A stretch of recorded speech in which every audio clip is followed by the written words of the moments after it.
అందమైన చర్మ సౌందర్యం మీ సొంతం. Second aqua radiance deep cleansing gel. జంబూ కపుర రంధ్ర అగ్రహారం నక్క బొక్కలపాడు. వాట్? రెండు ఊళ్ళు కలిపి ఒకే చోట పెట్టారా? This is too much. Come on go.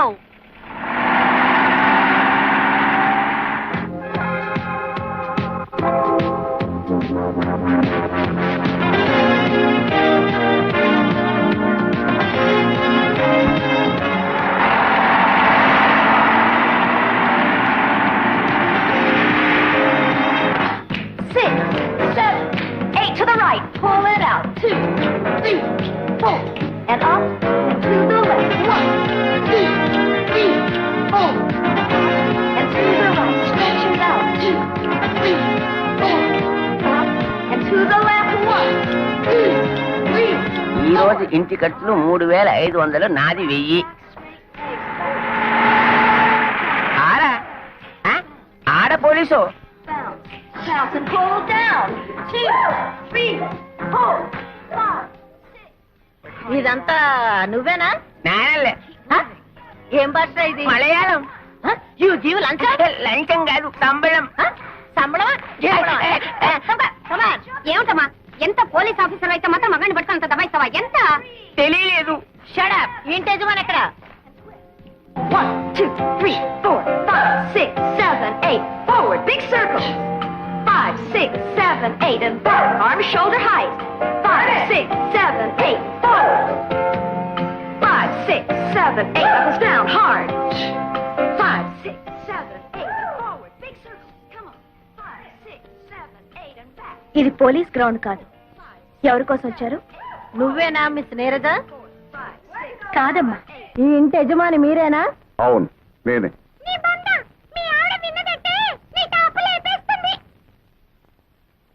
ఏయ్, నీకు మగ చిలకను తోడుగా తెద్దాం అనుకున్నాను.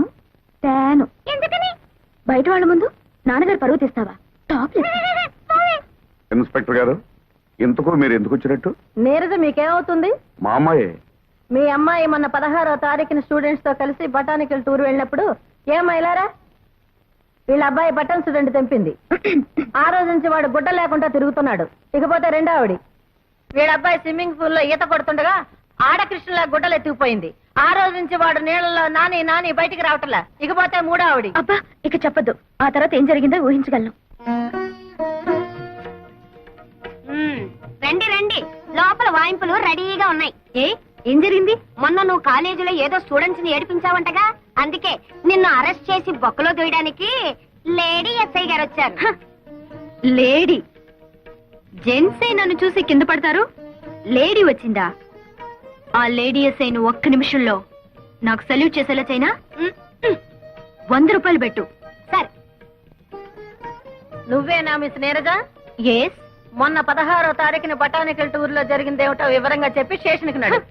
Offence is the best defence అని వాళ్లే ముందు నా మీద కంప్లైంట్ ఇచ్చారనమాట.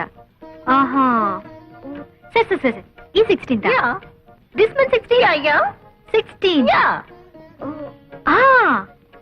ఆ రోజు డిఎస్పీ అంకుల్ ఇంటికి లంచ్కి వెళ్ళాను. నేను వాళ్ళ అమ్మాయి పద్మ క్లాస్మేట్స్. ఎలాగో డిఎస్పీ అంకుల్ ఇంటికి వెళ్తున్నాం కదా అని ఓ మెమరాండం తయారు చేసి ఆయనకి ఇచ్చాం. మెమరాండము అదేంటే? నీ బంధను ఊరుకోవయ్యా. ఈ మధ్య కాలేజ్ లో ఈ టీజింగ్ ఎక్కువైంది, రైట్? అదే. అల్లరి చేసే స్టూడెంట్స్ ని అరెస్ట్ చేసే ఉమెన్స్ ప్రొటెక్షన్ సెల్ పెట్టమని అంకుల్ అడిగాం. I right? కరెక్టే కదా. It's all right. దీనికి కరెక్ట్ అయిన ఎస్ఐ ఆరాలేదు బోరాలేదు, నువ్వు నోర్మి.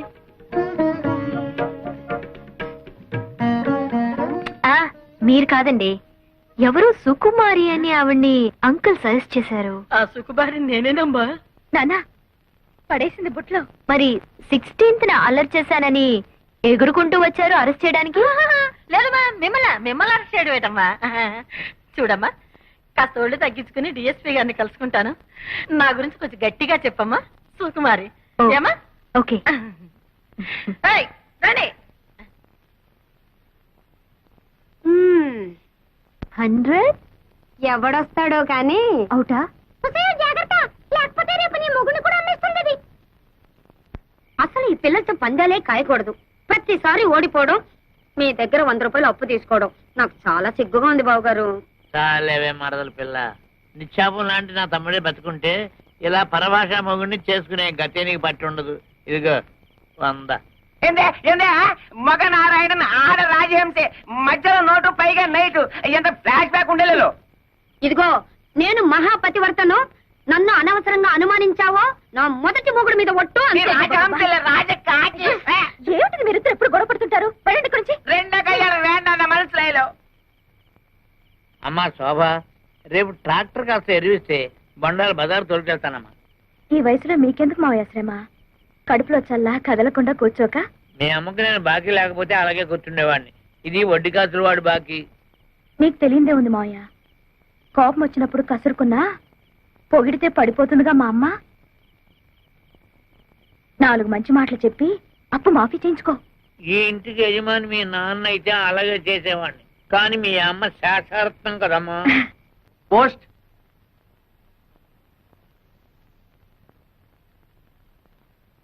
ఎక్కడి నుంచి ఆ ఉత్తరం?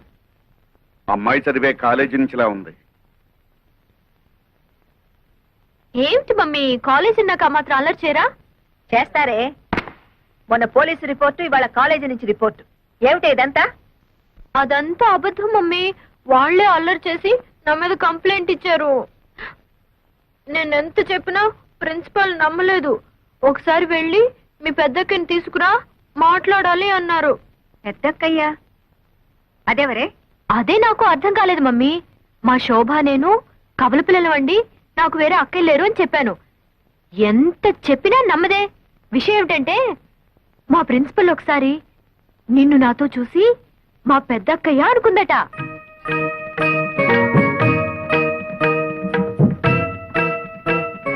నిజమా?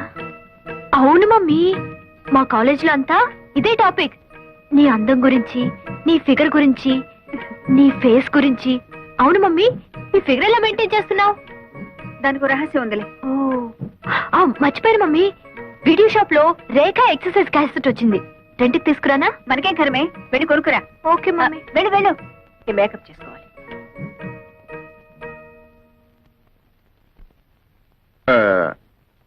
వీళ్ళ అల్లరి చూస్తుంటే వీళ్ళకి పెళ్లిళ్ళు చేస్తే బాగుంటుందేమో అనిపిస్తుంది. మనకి ఇప్పుడేం వయసు అయిపోయిందని వాళ్ళకి పెళ్లిళ్ళు చేయటం? మనకు వయసు అయిందని కాదు, వాళ్ళకి వయసు వచ్చింది కదా అని. వాళ్ళకి ఎప్పుడు పెళ్లిళ్ళు చేయాలో నాకు బాగా తెలుసు, మీరేం చెప్పక్కర్లేదు. అలాగే నీకెప్పుడు చేయాలనిపిస్తే అప్పుడే చెయ్యి, కానీ చేసేటప్పుడు మాత్రం ఒక్క విషయం మర్చిపోకు. ఏమిటో? అదే, మన ఇద్దరు పిల్లల్లో ఒకదాన్ని నా మేనల్లుడికిచ్చి పెళ్లి చేస్తే విడిపోయిన మన 2 కుటుంబాలు ఒకటవుతాయి కదా అని. ఆహా, ఇది నా అభిప్రాయమే కాదు, మా అమ్మ ఆశ కూడాను. ఓహో, మీరొక కొడుకు, ఆవిడొక తల్లి. మీకో అభిప్రాయం, ఆవిడకొక ఆశ. మీ అభిప్రాయం మీద నమ్మకం, ఆవిడ ఆశ మీద గౌరవం 20 ఏళ్ల క్రితమే పోయాయి. వాళ్ళు నా కూతుళ్ళు. వాళ్ళ బ్రతుకులు మీరు ఆశించినట్టుండవు, నేను కోరుకున్నట్టుంటాయి. అర్థమైందా? ఆ అర్థమైంది. ఏదో చెబితే వింటావు కదా అనుకున్నాను, వినవని కూడా నాకు తెలుసు. ఆ దరిద్రాలన్నీ ఇంట్లో పెట్టుకోవద్దు.